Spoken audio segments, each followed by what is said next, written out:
So listen, everybody talks about a quantum leap, but how do you actually make it and what does that mean? Let's break this down. Listen, my name is Kasudi. I coach high-level entrepreneurs, artists, business professionals to have more personal fulfillment and spiritual alignment in their life, which actually allows them to make more finances.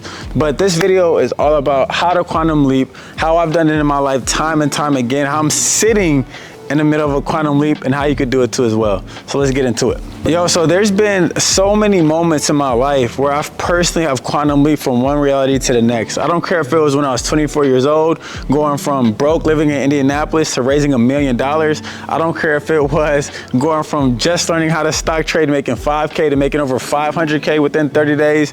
I don't care if it's from, now being in Indianapolis, right, to now being in Tulum, Mexico with a booked out schedule for client retreats. I've done it on so many different levels, and every time it's literally the exact same formula, and I'm about to break down what that formula is for y'all. So we gotta first talk about, what does a quantum leap mean? Well, I want you to look at a quantum leap like planes of vibrations, right? So imagine it to easily break it down. Imagine that there is a 20-foot skyscraper and you were on floor 1. Well, quantum leap will be like taking an elevator from like floor 1 to floor 15 in a collapsing time. So I want you to look at quantum leap like an elevator in your life, right? Most people think about growth linear, like it's steps, like you got to take the steps from the first floor to the second floor to the third floor to the fourth floor. But what a quantum leap allows you to make, it allows you to go from floor number 1 to floor number 15, 20, almost overnight. But it's not where it's an overnight process. There's a lot of components that go in between it before you get there. You want to just look at the elevator and say this elevator came overnight. No, you'll say somebody installed it, somebody programmed it, somebody tweaked it, somebody optimized it, right? And that's what it means to make a quantum leap as well. So let me show you what the components are to making a quantum leap in your life. So how is it that you could build the quantum leap elevator in your life and break through planes in this world in order to create a different reality? So there's really 3 parts components to it. And let's talk about the first one. So the first one is all about timing. And this is where most people don't talk about. Listen, in any time of your life, it's not the time to make a quantum leap. And most people think that they can do all things in all seasons. And that's just not true. I don't care how positive you are. If it's in the middle of the winter in Minnesota and it's snowing outside, I don't care if you have all the affirmations, all the positive self-talk, all the belief in God. If you're planting seeds outside and you're planting a palm tree in the middle of the winter in Minnesota, it's not going to grow. So first you need to understand that there's seasons of your life. And for me, as I've gotten older and mature, I started understanding that all seasons don't call for all things. And this is where the quantum leap takes place. It's because in certain seasons, you can only get certain lessons. It's just most people, they look for one season. They look for springtime. They look for summertime, when it's bright, when it's summer, when you're outside, when everything is lively, when money's flowing in, right? But in the wintertime, there's a purpose of the wintertime. It allows you to go inwards. It allows you to reflect. It allows you to study. It allows you to learn. It allows you to strategize. So that way, by the time you do go out, you do get active, you're doing it in an intentional way. So in order to make a quantum leap, first you have to understand what's the season that you're in. If you're in the winter season, this is not time to sit there and try to get active. This is a time in order to get lessons. Let you reflect on the past. What went wrong? What went right? Let you start reading books. Let you get lessons. Let you get knowledge of self, right? Let you start preparing. So then when you do go out there, boom, you could get active, right? So I've always understood the season and the timing in my life, right? Even beginning of this year, it wasn't a season for me to get super active. I was in the house, I was reading, I was meditating, I was reflecting, I was praying, I was talking to my ancestor altar, right? I was doing all the things necessary to go inward because I understand this wasn't an outwardly season. And at every different point in my life, I've understood what is the time to sacrifice? When is the time to stay in the crib instead of going out? When is the time to save money instead of spending money, right? If you look at nature, animals understand when it's about to be wintertime. So what is it that they do? They hoard. The chipmunk is going to go grab all the acorns and hoard it. The bear is going to get all the food before it goes to hibernation, right? Because you understand the season that you're in. So now when we talk about the season, component number 2 is talking about the environment in which you're in. And this is an outwardly environment just as much as the inwardly environment as well. And here's what I mean by that. is when you're in a different outwardly environment, it opens up different inwardly environmental components in your mind. Have you ever like went on a vacation and because you're in a new place, your mind feels open, your mind feels free, you don't feel bogged down, you just feel so inspired by life? Have you seen those memes of like every dude on vacation is like looking at a positive view and they're like, yo, bro, we gotta get back home, we gotta turn it up. Like this needs to be our life. Like we need to create a life we ain't got a vacation from. It's very real. And it's because of something called neuroassociations. What a neuroassociation is it takes an inwardly state of being and leaks it to an outwardly action, an outwardly stimuli. So what do I mean by this, right? There's certain songs that you could listen to that remind you of a certain person, or there's certain smells that remind you of a certain environment or a certain house, right? Or there's certain things that you see that remind you of a time of your life. It doesn't matter if you're driving past like an old house or maybe an old club or maybe an old part of your city, right? Those things are called neuroassociations. This is why when most people are in their home city, they feel a lot of different ways because there's a lot of things that you've experienced in that same city. But when you go to a new city, you feel more inspired, you feel more motivated because things are open.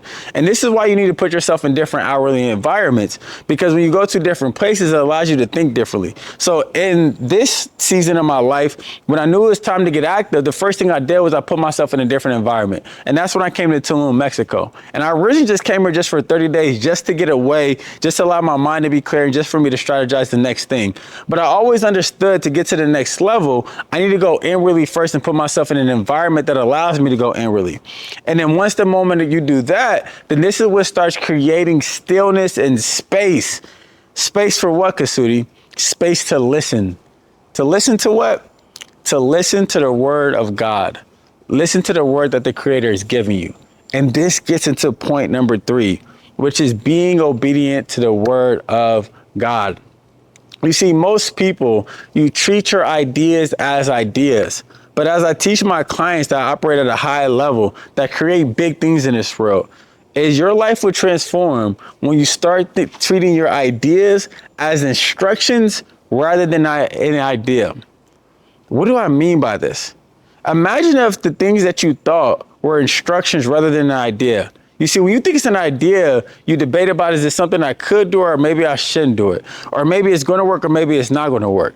But when you treat it as an instruction, then you treat it as anytime you open up a pamphlet and there's like an instruction manual for something, then you know it has all the necessary components in order to fulfill on the instruction that was set.